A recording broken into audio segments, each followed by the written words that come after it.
সাগর দত্ত হাসপাতালে গতকাল রোগী মৃত্যুকে কেন্দ্র করে জুনিয়র চিকিৎসকদের উপর যে হামলার ঘটনা ঘটে তার জেরে কর্মবিরতির সিদ্ধান্ত নিয়েছেন জুনিয়র চিকিৎসকরা।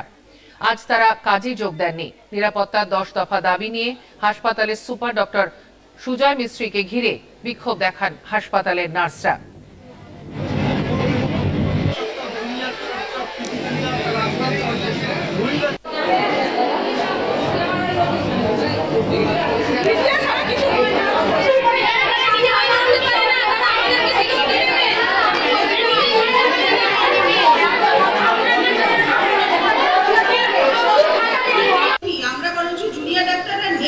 সেখানে প্রচন্ড ভাবে হসপিটালের সাপোর্ট নিয়ে আমরা দিনের পর দিন কাজ করে গেছি। এতটা সাপোর্টের নিড ছিল যে আমরা একটু সিকিউর হতে চাই।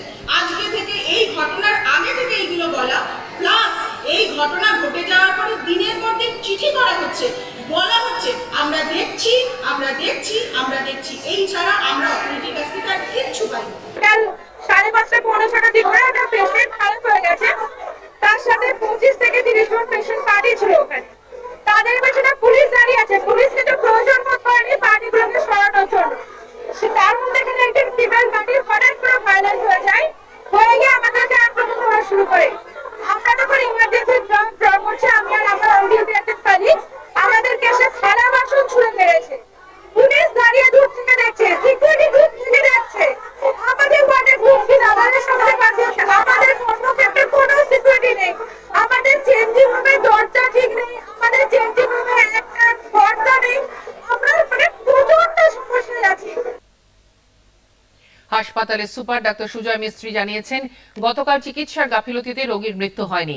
ডাক্তার ও নার্সরা রোগীকে বাঁচানোর আপ্রাণ চেষ্টা করেছিলেন।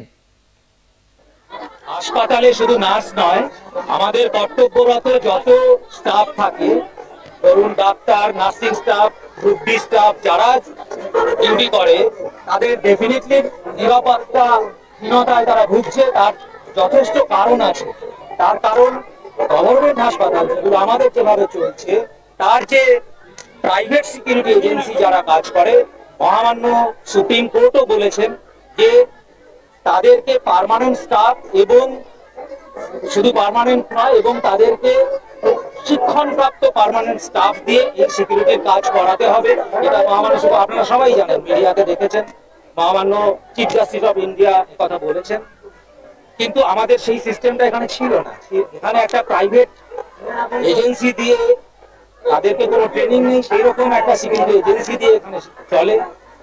প্যারালালি এখানে আমাদের যে পুলিশ ফোর্স ছিল, এখানে 4 জন মাত্র কনস্টেবল, 1 জন এএসআই ছিল। তারপর এই হাসপাতাল এবং এর আগে এবং সেই ঘটনার পরে এখানে 16 জন কনস্টেবল এবং 4 জন অফিসার, সেই সাথে 8 জন সিভিক ভলান্টিয়ার পোস্টেড হয়েছে। কিন্তু এই সংখ্যাটাও, এবং একটা আমাদের এখানে একটা পুলিশ আউটপোস্ট তৈরি হয়েছে, কিন্তু এত বড় একটা হাসপাতালের জন্য এই সংখ্যাটা অপ্রতুল। আরো বেশি সংখ্যায় এখানে ট্রেন্ড পার্মানেন্ট সিকিউরিটি গার্ডের প্রয়োজন আছে।